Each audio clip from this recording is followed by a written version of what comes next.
Time is 9 o'clock. I call the meeting to order. Please stand for the Pledge of Allegiance. I pledge allegiance to the flag of the United States of America and to the republic for which it stands, one nation, under God, indivisible, with liberty and justice for all.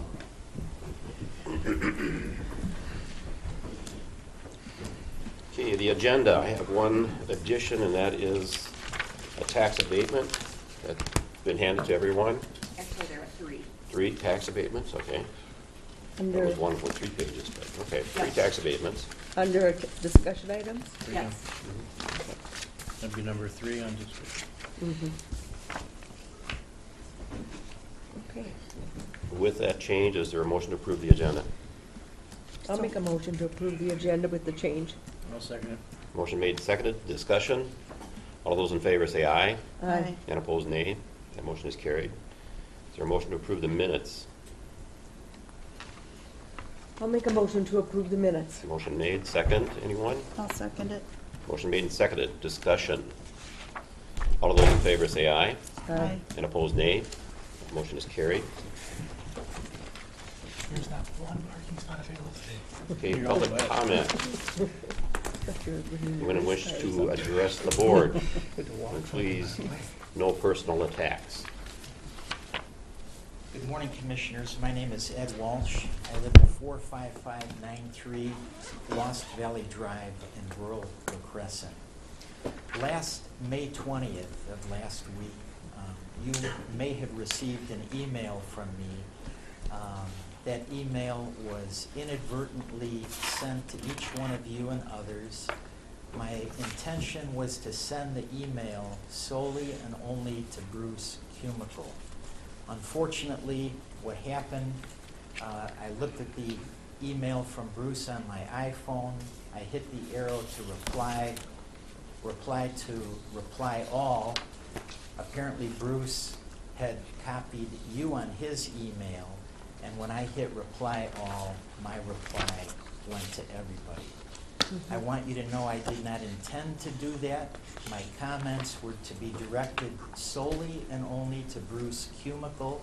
I was not expressing an opinion to anyone other than Bruce, and I of course knew that there was more information.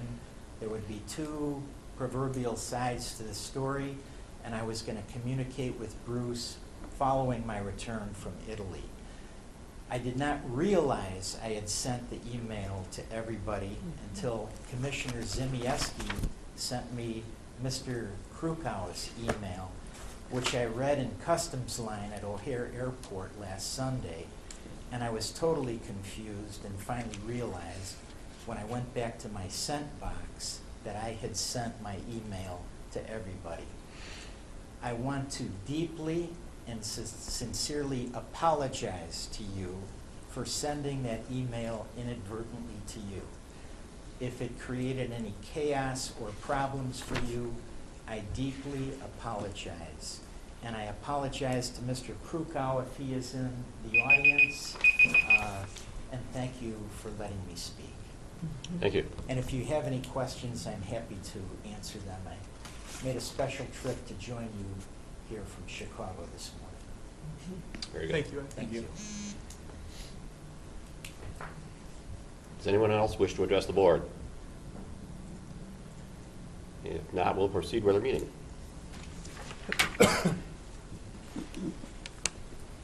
Okay, Tony Zacks.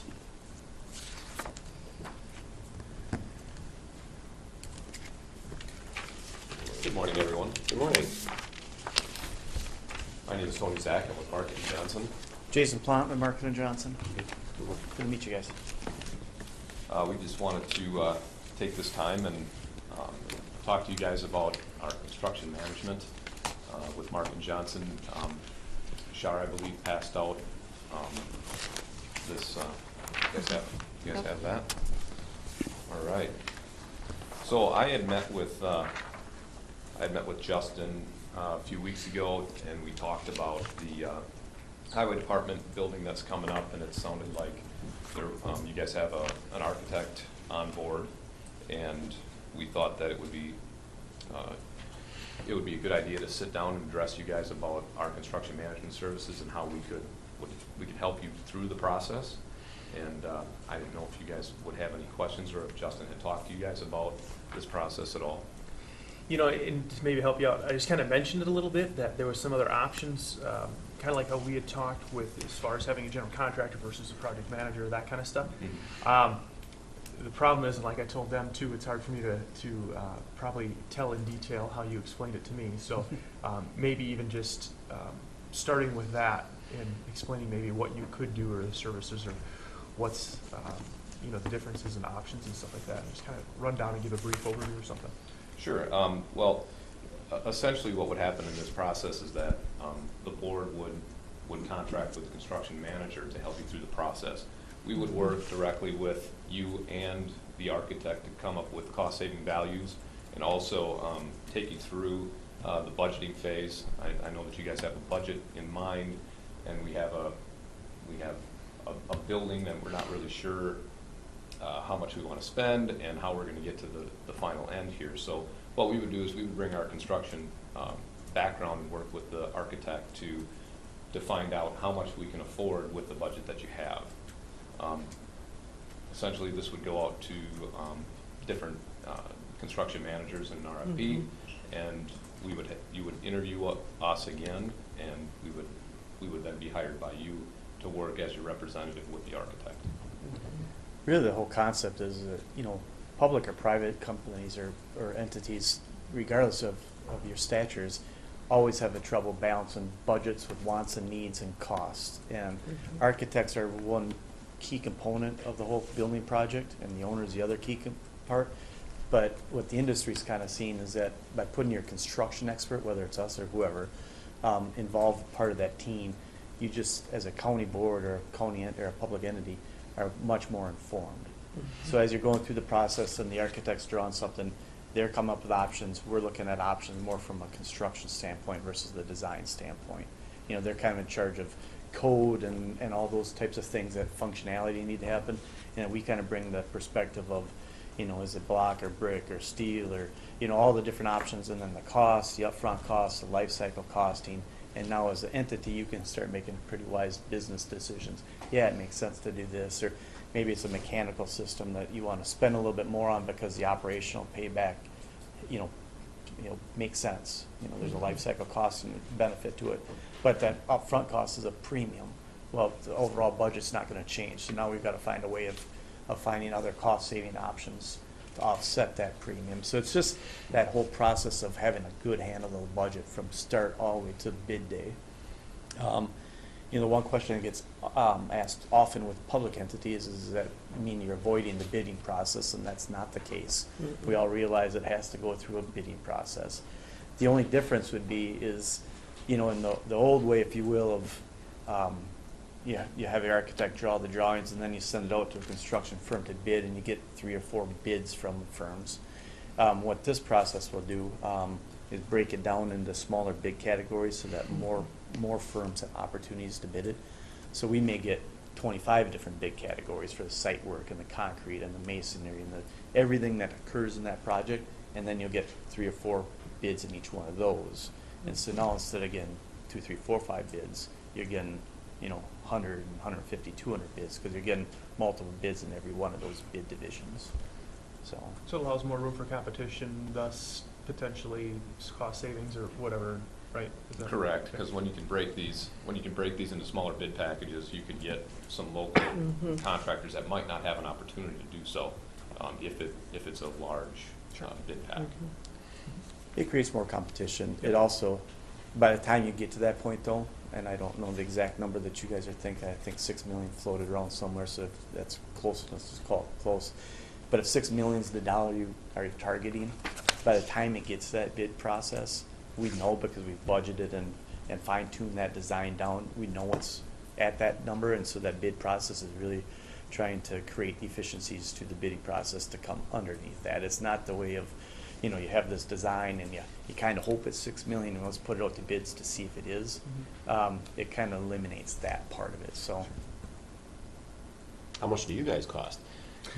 well, that's a good question. You know, and if you think about it, regardless of who's doing it, whether it's a construction manager or if it's, you put it out to bid and the general contractor bids on it, someone's making money on it, obviously. So typically, and I can only speak for our firm, typically our construction management service is about 70% of what our normal general contracting fee is. So if on bid day I was gonna put 6% on a bid as a general contractor, I may only put 4 or 4 and a quarter or something like that on the construction management. And the reason why is I only have to cover my overhead and expenses to manage the project, not to do the concrete, not to do the masonry, not to do the steel that we typically would do in the general contractor bid, because I've got to earn that through the bid process. So technically, you should have, regardless of who you hire, a lower fee from a construction manager than you would from a general contractor. The biggest thing is it's going to be exposed. You're going to know that you're paying company A or B or C or M&J, whoever, X percent. In the general contracting world, it's based on a lump sum. It's going to be $6 million. You don't know if they have 2% in there, if they have 15% in there. You just know that they've got the low bid. And so here you're going to get the low bids. You can get all the fees exposed, and that's important for a number of different reasons. One, change orders is kind of the bad stereotype in our industry, right? A lot of people think, well, that's an opportunity for somebody to make a bunch of money. The moneymaker. The moneymaker, right? Yeah. Well, here, it's, if we have a change order 1 is whatever it is, and it's $10,000, it's $10,000 plus that fee that's been exposed. Over here, that firm gives you a cost. It could be $10,000, it could be $20,000. You don't know what's in that, and that's where the money-making part kind of comes in. So it exposes the fee. And any construction manager should run their process with a completely open book process, so you see all the bids, all the costs. It's fully auditable, and so it's just, again, goes back to the more information to you as a county or public entity. You've got everything in front of you, so that's one of the big advantages.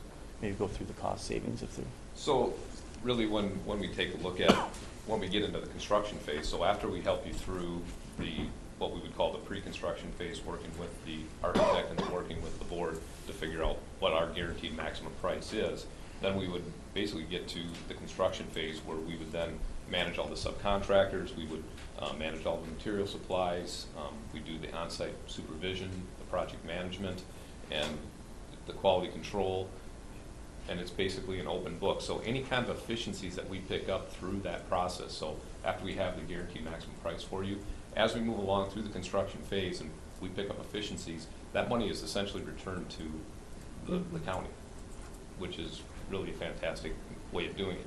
As opposed to if we have a general contractor who has a lump sum number, if they pick up efficiencies through the project, that's going to go back into their pocket.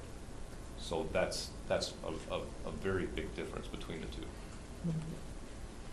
Yeah, so in essence, if that's $6 million, if that's the old way of doing it, so if $6 million, if Tony's low on bid day as a general contractor, $6 million, but he builds it for 5.9, that 100,000 stays with that general contractor.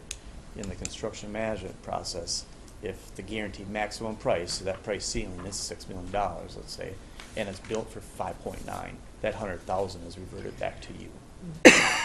So that fee that it's exposed is the only dollar amount that the construction manager is making.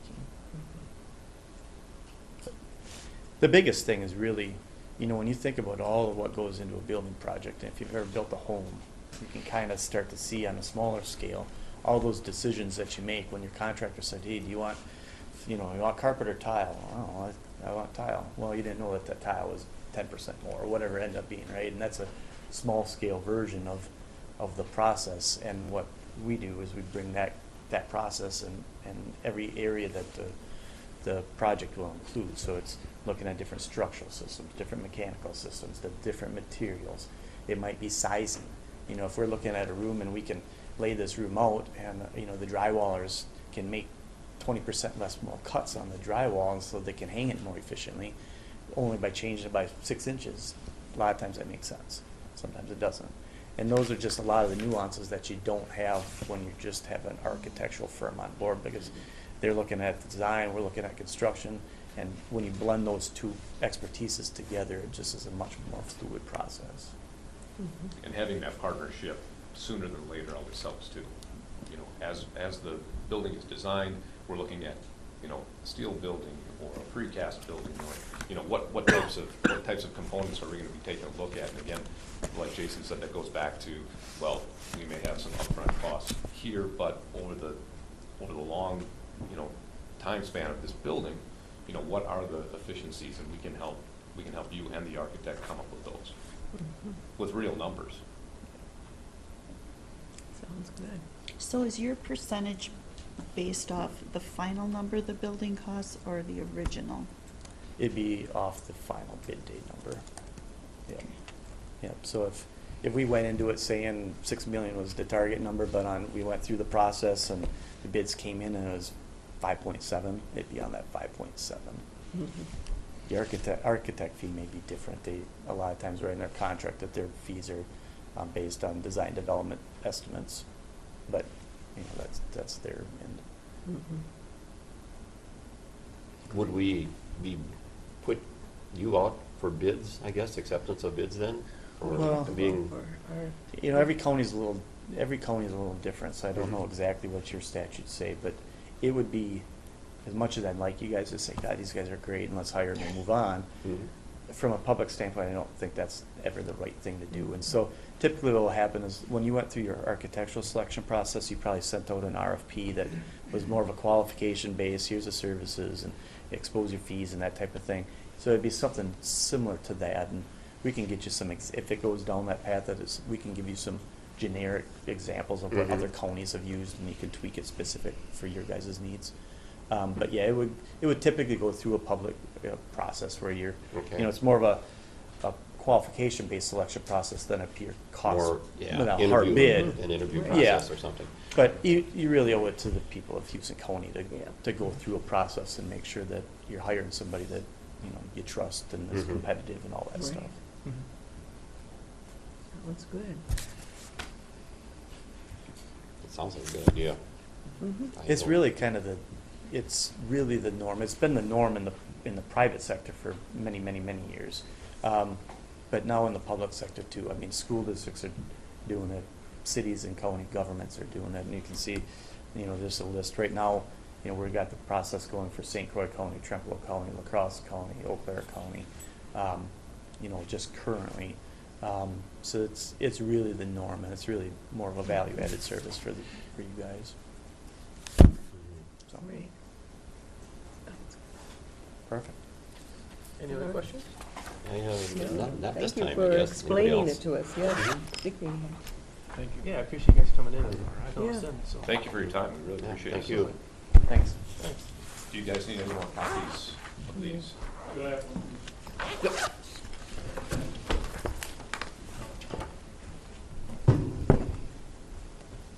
Isn't that Knudsen did the jail? She was a project. Oh, I thought they were construction managers.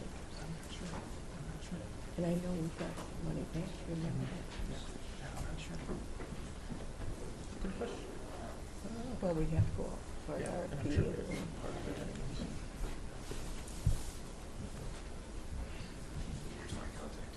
Thank you. Okay, sounds good, thank you. Thanks, Tony. You bet. Thank you. Thank you. Tony, can I get the spelling for the other gentleman's name? Yes, P-L-A-N-T-E, And what was the first name? Jason. Jason. Thank you. Thank you again. Yep. Thanks, Tony. See ya. Sam, do you have something for us? EDA? Good morning. Good morning. Just wanted to give you a quick update on what the EDA has been doing over the last month or two. So kind of the projects that we've got currently going on is we're reworking the visitor's guide or the visitor's brochure for Houston County. So we should hope to have that ready soon.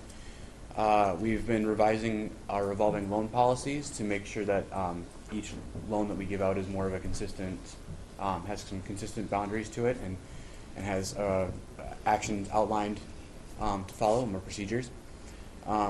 Houston, the city of Houston has contracted CETA to take on a business retention expansion survey. So I've been giving some oversight to that process. And then there are two business projects that came to my attention last week. that are moving forward. One would be here in Caledonia, so I'll be helping the city of Caledonia's EDA put together some resources for that. And then I've got a meeting in Houston this afternoon with the business for business retention. So just kind of what's going on in our realm. Either Dana or Commissioners Tommy or Shirley, do you have any? Are we still having the meeting at 1:30 today? Yes. Yep. Okay, all right. Yep. So we're also working on moving forward with an application for legacy funding for a bike trail that would connect Houston, Hoka, Caledonia, Spring Grove, and La Crescent to the existing trail, the existing river trail system. So. Out of curiosity, what's going on with that? We always hear there's landowners that are kind of bucking that a little bit, but I mean, is there? Yeah. Like, is there still, a good chance of getting that through, or what's the? We're looking at different alternatives now. Yeah. I think they're looking more at using some of the right of way on the highway, if I remember correctly, rather than going through the landowners that have been unwilling to move forward with that. So it'll cut through, by the river where it's scenic, but then some spots may have to go Yeah, up some and- spots will probably have to go along the highway where where the land is public. Sure. So. But otherwise, if either you, I Commissioner. can't think of anything else. I Is just this have- a new grant, this park, and is it Park Legacy? Yep. So, well, it's not necessarily new. We did apply for it late last fall. Okay. But it was turned back to us as a medium-sized project or like a medium grade, and a number of groups within our region actually applied for the grant, and they were all returned that way. And it sounded like that what the idea was is they wanted the groups to work together to form a regional application Oh, that that's had a good all of it idea. on one. Okay. So work together. And this is just for Houston County though, or do we work with Fillmore? This is a grant that is available to Greater Minnesota. Okay. So it's the Greater Minnesota Parks and Trails Commission, set up by, I think it was last year's Minnesota legislature. I can get you more information on that. Okay. But this is the first time that this grant has been available. It's the first round, so to speak. It's kind of like the old grant with a new setup, right? Right, yep. Yeah. So, Okay. So we're looking at teaming together, so maybe there'll be a better chance that we can mhm. do this. That'd be good. So. All right. Sounds More? good. Questions, comments? Thanks for coming in. Okay, Thank thanks, you. guys. Thank you for Thanks, the Sam. update. And Bob Gady, he is. He's in Fillmore County first. He will Okay. get here as quickly as he can, but it may be closer to 10:30. Mhm. Okay. Well, we can always recess if Yep. needed. Okay, consent agenda. Motion to approve the consent agenda? Motion made, is there a second? I'll second it. And seconded. Further discussion? All of those in favor say aye. Aye. And opposed, nay. Motion is carried. Unfinished business, Highway Department. I don't have too much to add at this point. I liked the presentation Mark and Johnson gave us. I think it's a good idea. I went through the city of Heights and they drilled a new well, a backup well, in fact, and going through that process. You just don't know sometimes what's going on. It would be nice to have somebody that has that knowledge, expertise that works for you to keep an id on it. The bidding process, I thought, was difficult for local vendors, simply because the bid book was complex. Right. Right. Way too complex, and a lot of people take one look at a book like that and forget it. Right. Thanks, but no thanks. What about meeting as a highway department committee and setting up something to bring back to us? As far as, As far as what you want to do, a suggestion for what to do next, a Mhm. game plan, like when do you, if you want to go out for RFPs, Timeline. when do you want it to come back? Yeah, I want to get public input first. yeah, We have a lot of public dissent on this, and I'd like to get some people on board, realizing what we're doing, Is it costing too much? Are we building too much? Should we build less? I agree. And I have not been able to get hooked up with Dennis Gavin. I especially want on this. Yeah. He, as you know, runs a large trucking company, and would you believe he drives truck? Does he really? Yeah, he's been gone. A couple of times I've been there, and he's been out on the road, so. Sure. Really? Yeah. Anything else on highway department? Not at this time. Well, I don't know if you want me to talk, I Go ahead. talked to the Realtor on the road building, you asked me to last night. I have before you a sheet that I got from the Realtor. Talked to my phone and got this by email. The price is on there, what it's for, and Good. I just think, in my mind, I think it would make a good mechanic shed, because it's got everything it needs, and with a little bit of adding on, a little more money put into it, I think it'd make a good place for. So I guess I just want to keep that good As part idea of in the our discussion. mind. As we talk about. As a maintenance building, maintenance facility. Maintenance only, yeah. Mhm. Yeah. It We'd just, still have to build something. Oh, like a satellite. it tower has, here. it also has a lot Yeah. of buildings Right. behind it for a storage of, I Cold think, storage, 6 to yep. 8 trucks. Mhm.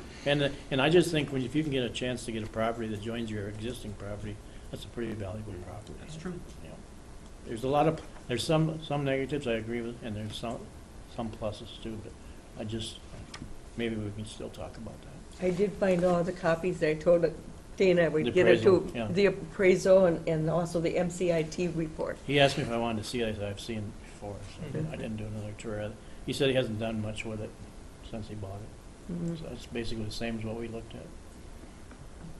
Okay, very good. Okay, thanks. Historic jail? Anything new? Mm-mm. I think so. Commissioner reports? Judy?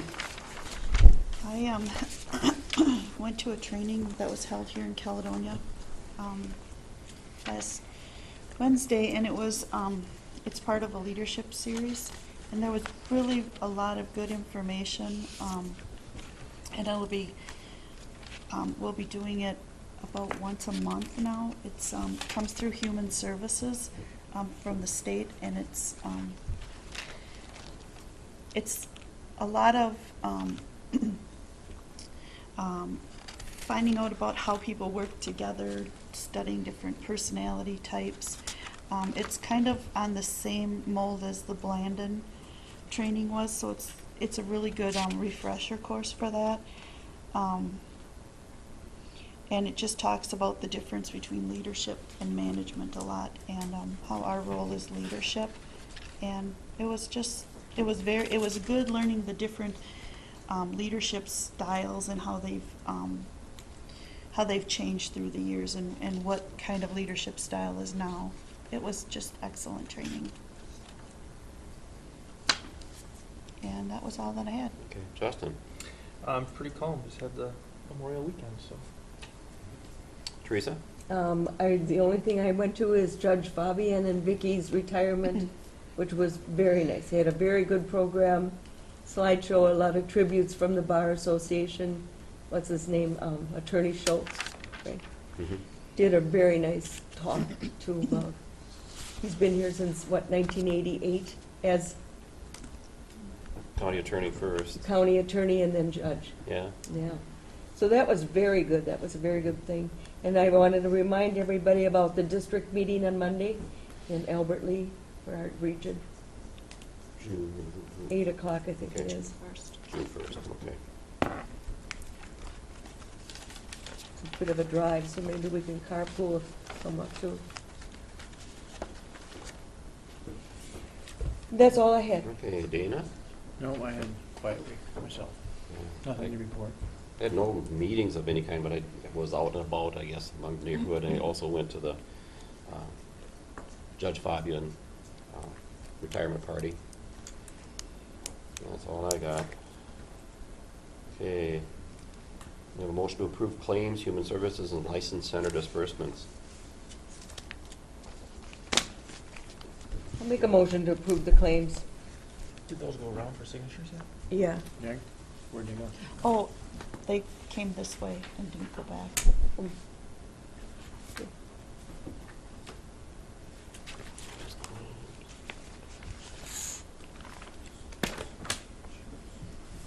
You want to give those a look? just come back and go to that. Sure, how about liquor licenses? We have a whole list of them here. Yep. Yep, I saw that on our appointments. Everybody must be at June 30th, Yeah, that's, pretty standard. yeah, that is the date. Yeah. Yeah, every year. City, yeah, Yep. City Bites is the same also, so. Yep. Motion to approve the liquor, wine and beer licenses?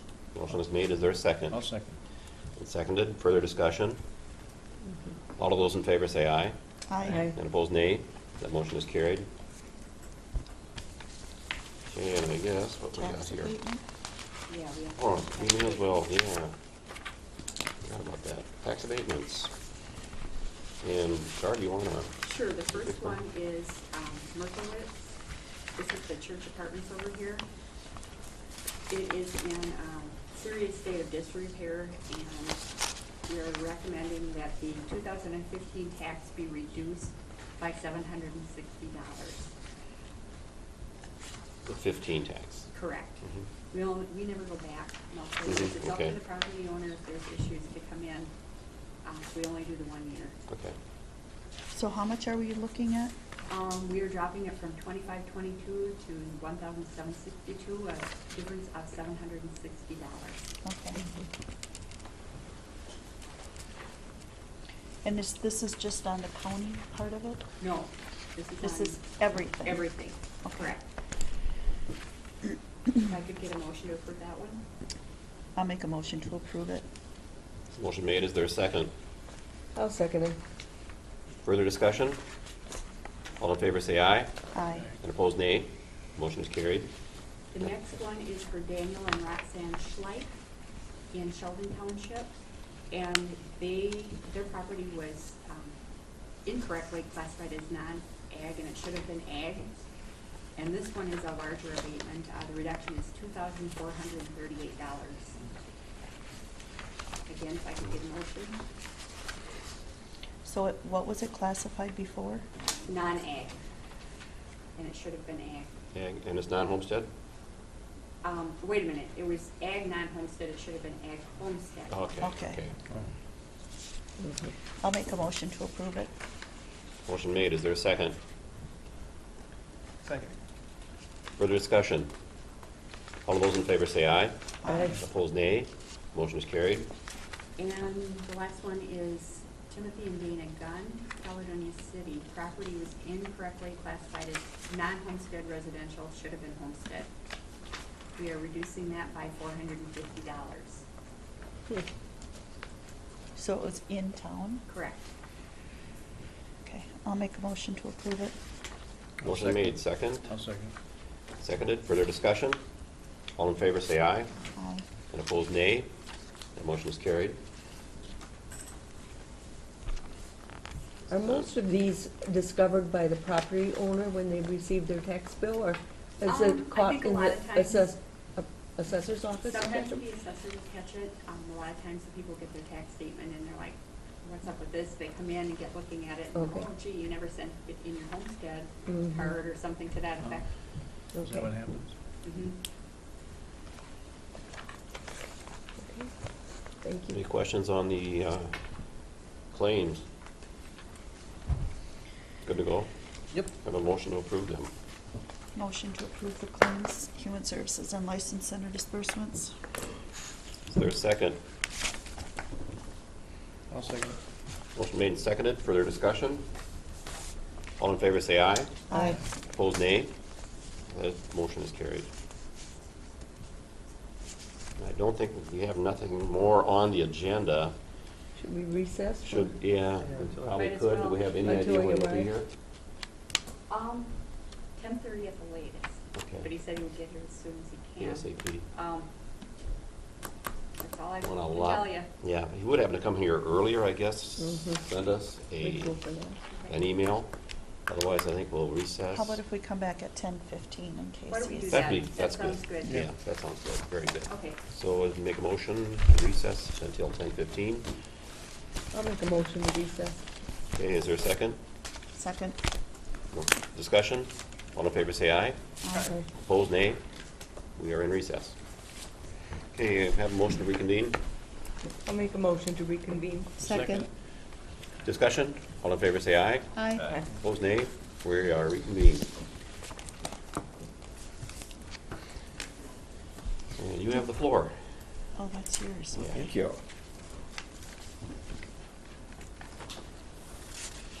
Did you turn it back on?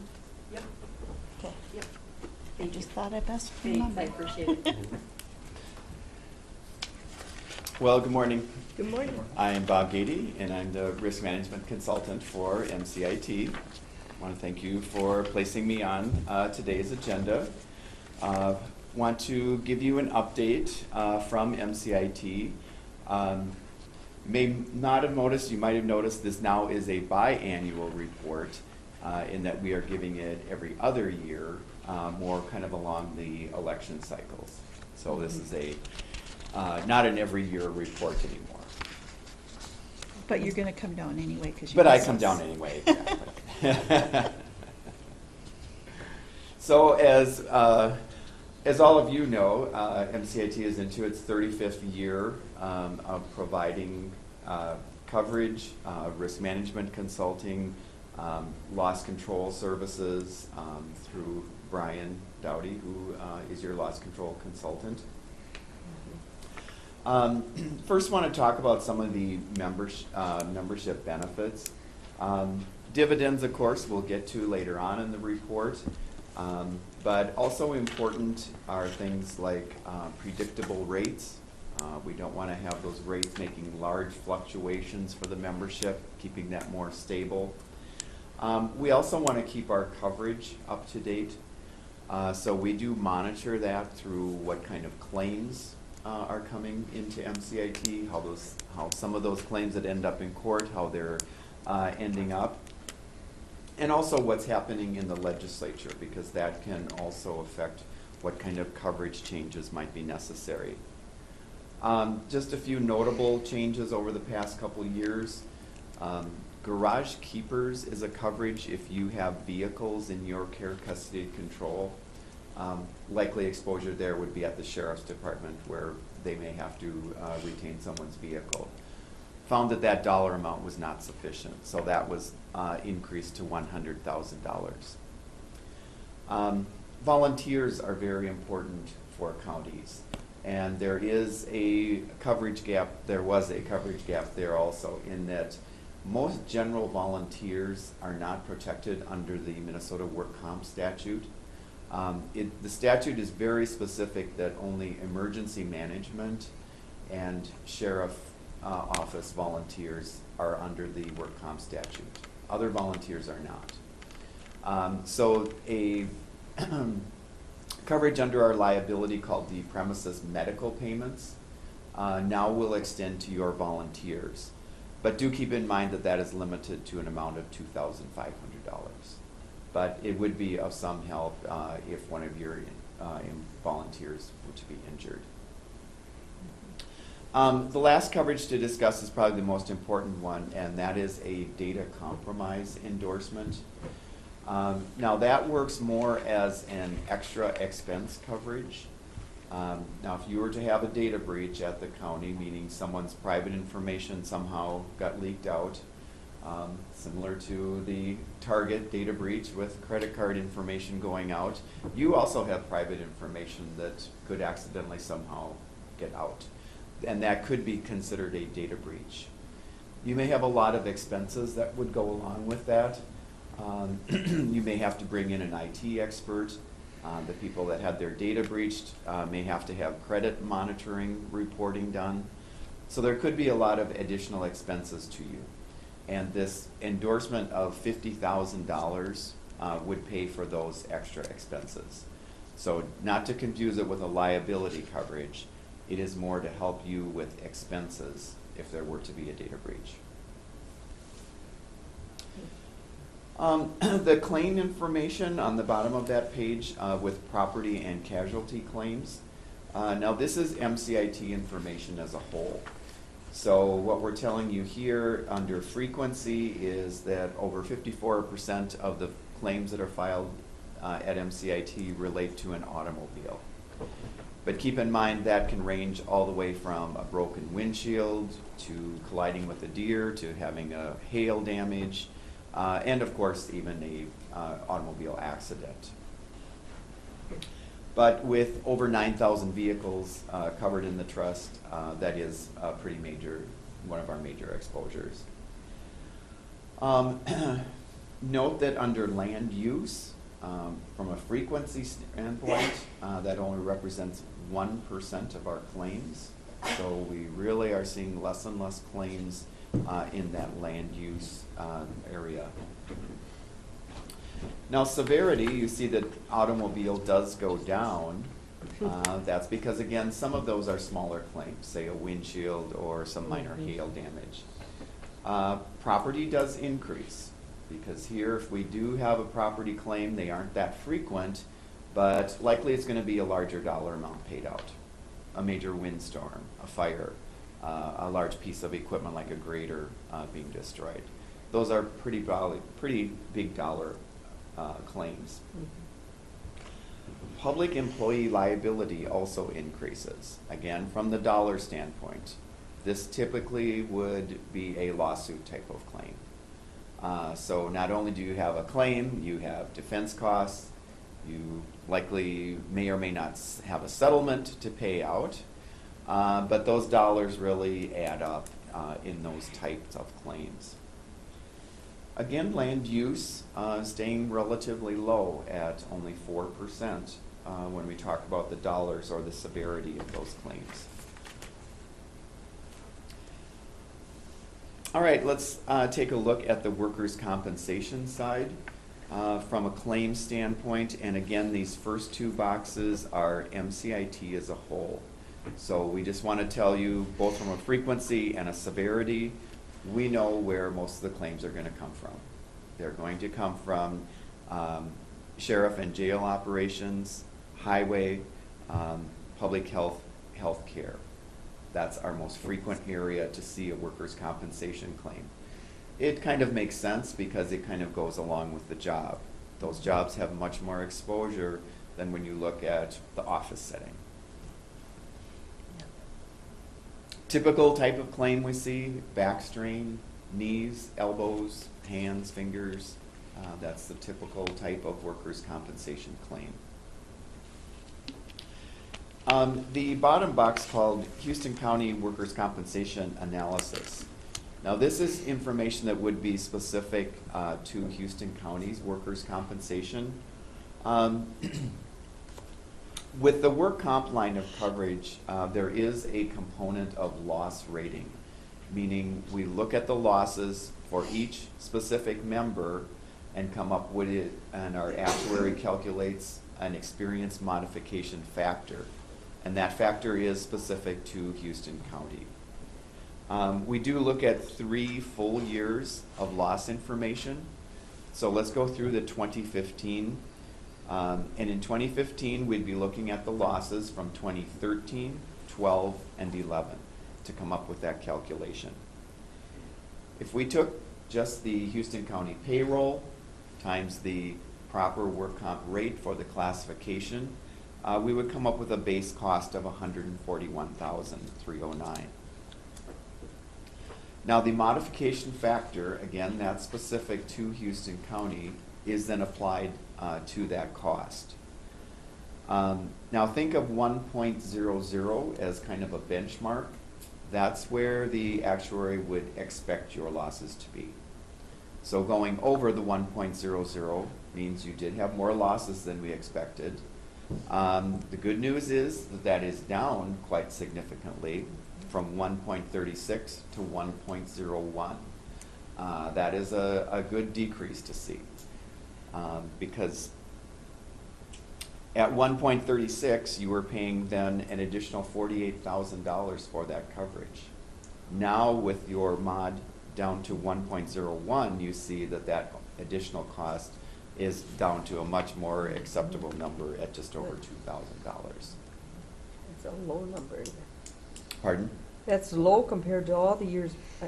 And compared to all the prior years, yes. Mhm. And keep in mind that then that modification is calculated every year.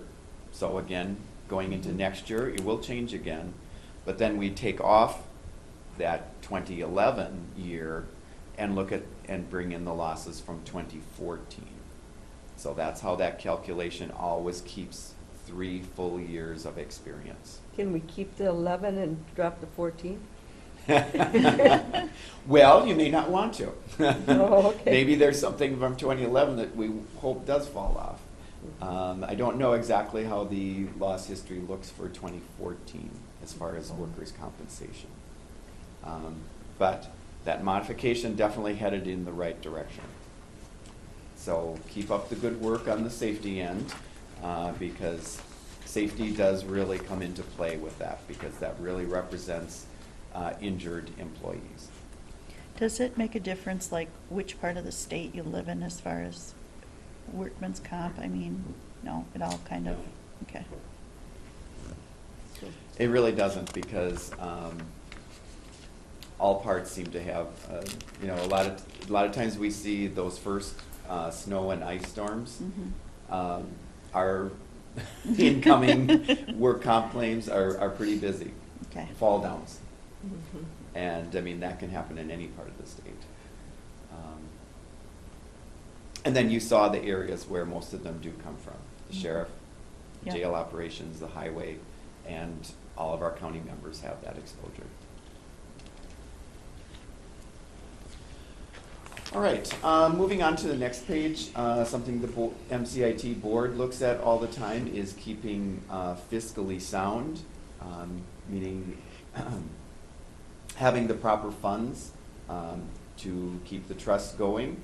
One important thing that is looked at then are those rates. How much do we charge the membership according to the exposure that they have? We do use an actuary every year to go over the rates. In fact, right now we're almost to the point of getting the initial rates for 2016, because we've been gathering our information so that we get that out to you in August, how much your 2016 contribution will be. The rates over the past 5 years, kind of an interesting analysis in that box, in that 4 of the 5 years we're showing you that your actual rates from MCIT did decrease. And again in 2015, those rates decreased, both on the property casualty and on the workers' compensation side. It kind of begs the question, well, what happened in 2014 to see that rate increase? A few things going on that year. On the liability end, that's when we were starting to see the number of those DPPA, or data practice lookup claims. They were coming in the door like wild. Really an uncomfort level of where those claims were going to end up. Since 2014, though, there's been a fair amount that were beyond the statute of limitations. Some have went in front of a judge. Some have been dismissed because of being a frivolous claim. Others have closed out and not really at the dollar amounts that potentially could have been. Yes, there are some still open out there, but definitely feel that we're on the downward slope with those claims and have a better feel for where they're going. On the work comp side in 2014, the rate increase, that actually was a legislative change. Under the work comp statute, it is possible to file a workers' compensation claim for mental illness. Now, it would have to be specifically traced to the workplace. We really didn't have a feel for where that was going to go. We do have a better feel now that it's pretty difficult. You definitely can make the claim, but it's pretty difficult to trace the entire mental illness to the workplace. But there still is the potential of that, and that it can be entered as a workers' compensation claim. So that was a legislative change to the work comp statute. Okay, reinsurance. Reinsurance is something that's very important as a safety net. Now, MCIT, under the property and the liability, will retain the first $500,000 of any claim. After the $500,000, it will go to the reinsurer. So obviously, that's an expense to pay for that safety net coverage. We do utilize a broker every year in the property casualty area. We do have quite a long-standing relationship with the carriers in that area. Travelers on the property side and Munich Re on the liability.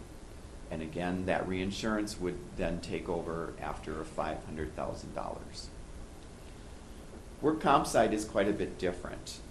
Any insurer, any and all insurers in Minnesota must belong to the organization called the WCRA, the Work Comp Reinsurance Association of Minnesota. A few years ago, the WCRA found that they were underfunded. They issued a dollar amount due from all of the members of the WCRA in an assessment.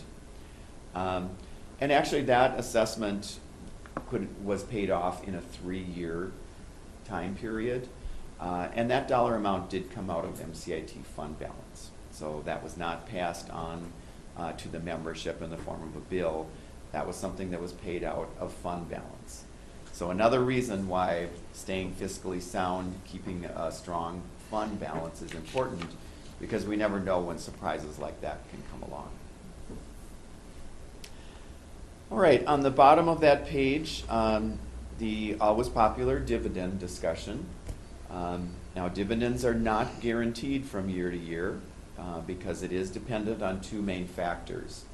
What kind of loss experience took place for the year, and then what type of investment income came back from your contributions. As you well know, investment side is down. MCIT does have to follow the same investment practices that you do at the county. We cannot do anything different. And that has went down over the past few years. It really isn't the loss side that really has affected the dividend so much. It's more the investment side. There is a long-standing dividend that has been declared, though, back to 1991. Every year has had a dividend come back to the membership. Last year, a total amount of $13 million returned. And Houston County's portion of that, just over $101,000, last year's dividend. Mm-hmm.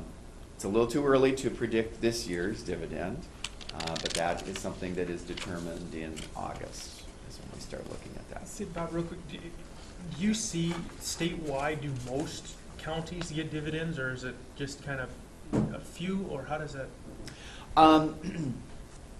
The main piece of the dividend actually looks at the entire membership. Okay. So if a dividend is declared, every member is going to get a dividend. Okay. Even the Houston County Fair will get a dividend because they're a member. Obviously not as large, because it's going to depend on, well, how much contribution did you pay? Sure.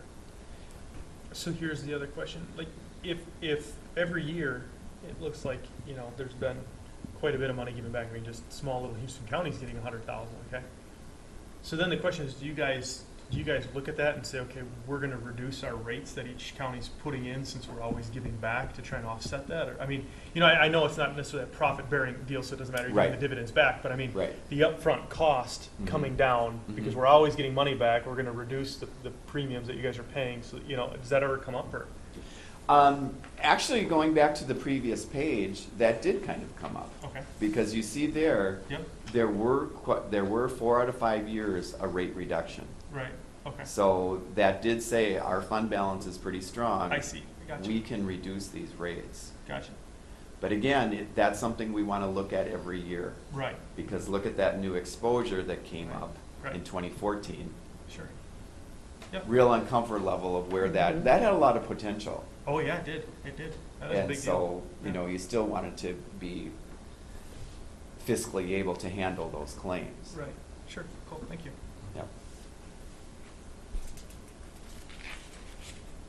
Okay, let's go on to the last couple pages here. What kind of resources are available? Now, one thing to keep in mind is that you are a member of the Minnesota Safety Council.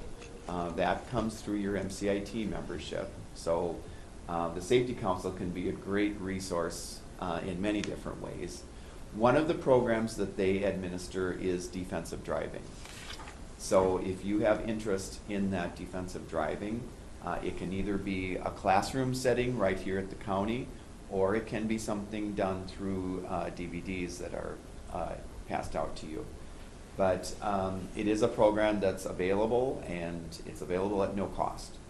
So that's another, it's a good program. We actually went through it at our office, and the instructors are really informative. I wanted to bring our current brochure on patrol. Now, patrol stands for Peace Officer Accredited Training. So I would like your sheriff to take a look at this because it is a very cost-effective way for them to keep up on accreditation for your deputies and jailers. We partner with the League of Minnesota Cities, the Sheriff's Association, and the Patrol Association on coming up with the coursework. So it is accredited by all of those organizations. And it's something that really is pretty cost effective when you see how much it really does cost. Because it is all web-based. So that takes away any travel type time and money. And we have had, actually the listing of counties is actually short a few counties because we have had quite a few new ones looking at the program and seeing its definite benefits. So I want to leave our current brochure with you. And actually I have one on the defensive driving too, so I've got both of those. The Employee Assistance Plan, EAP, that is also part of your MCIT membership. There we work with the Sand Creek as the company that actually administers that counseling. It's available to all officials, all employees, and all of their family members. It doesn't necessarily have to involve something at work. It can be a personal issue that they want to obtain some counseling. Current participation level at the county is at 3.76, and that's right about at what we consider average. We consider average 4%. So that definitely tells us that there's good utilization. So your employees and everyone are aware of it, and we just want to keep that going. They offered to the membership, and I'm glad to see that you did have that training. That was the resilience training, and you had that done on June 19th of last year. But that was something that was offered through that employee assistance plan. Additional resources, we're just getting into some of our training seminars for the year. The Human Resource Seminar takes place this week. Now these typically tend to be 1 or 2 days. We do try to centralize that, so most of them are held in St. Cloud. But other ones besides the human resources will be employment, land use, electronic security, and a day of workers' compensation. So that information is all on our website. And while I'm mentioning the website, that is something that is going to be updated. We hope it's up and running by the end of the summer.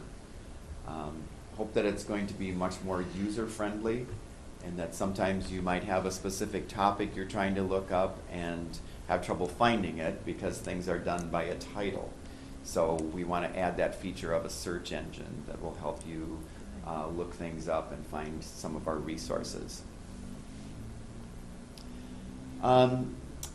Again, just some of the things, Safety Council, that is part of your membership, the EAP, and then keeping an eye out on the website for our trainings that are coming up.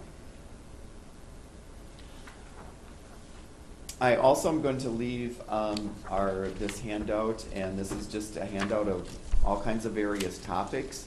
But these are topics that MCIT staff are more than happy to come to the county if there was some specific training you wanted. Real wide range of topics. One of the more real popular ones is data practices. But this sheet has all kinds of different areas that would relate to you. And it might be myself, it might be one of our staff attorneys, but we would come down and do this individualized training for you. Or if you wanted to partner with, say, Fillmore County or something and have a training, we would be more than happy to come for that. I'd be happy to answer any questions. So that pretty much wraps up the material that I have. So thank you from the MCIT board. Do you have copies of all those brochures for each of us, or? These are yours. Oh. Yep. The training that's this week, the Yes. which one is it?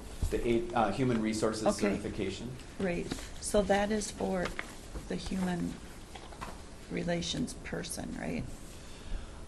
It's very, very specific to human resources, and typically a lot of the people that sign up for it are somewhat new to public entity human resources. That's probably the bulk of the audience, Okay, but it certainly is open to whoever. I know right now that it is full. okay, that's good. Yeah. Out of curiosity, who does your defensive driving training? Who does that? Who's that through? The person that would administer it does work for the Safety Council, and the instructor that we had, and I think it's still the same person, is a retired state trooper. Sure. Dewey? That name sounds familiar. Dewey Severson. He does it through Community Ed, I know. So this can also be done with a DVD, or Mm-hmm. Yes. besides taking a class Yes. at your leisure. I mean, or do you have to Right. sit down and spend 8 No. hours? No. Okay. That and Is that's there the a test? advantage of that. That it fits Yeah. your schedule more. Yeah. I mean, you can get a copy of the DVD by contacting this number. Yeah. Okay. Definitely. Mm-hmm.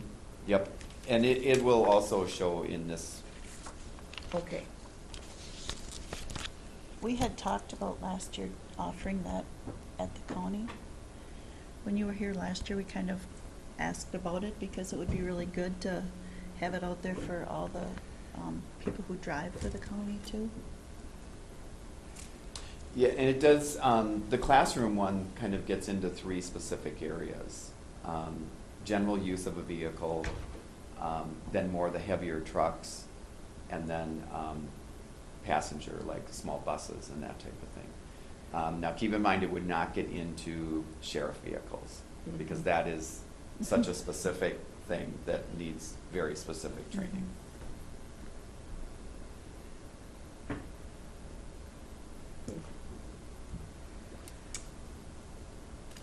If we're gonna push that, would we, let's say, collaborate with maybe Fillmore County? They already Something? did it. They already did it? Wow. Well, that was last year. Mhm. Okay. So you never know where they may have some interest again. And I believe they did the classroom version, so. Mhm. Fillmore County did? Or Mhm. who? Yeah, they're on here on the list.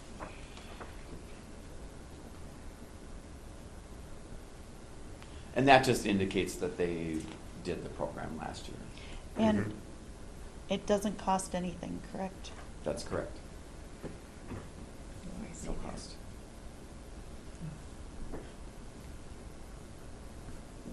Mhm. Any more questions?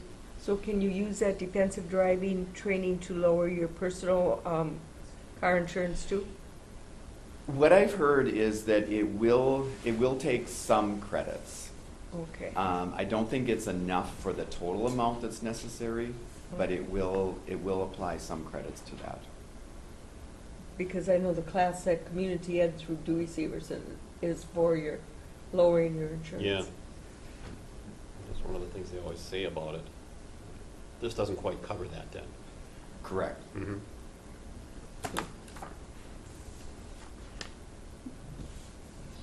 Might be worth it to like in Like the October when insurance. people are kind of back in the You're realm probably of going the things to opposite direction. check Mhm. into offering it to all county employees. Yeah. Do you want to Is check there a into second that? for race guy? Yeah, that'd be good. Yeah. Safety. Thanks for coming down. Any more questions, comments? Thank You you. are dismissed. Thank you. What's your next Very much. county? Yeah. Where are you heading Where do you go next? next? Well, I was up early. I was in Fillmore County already. Yep. So.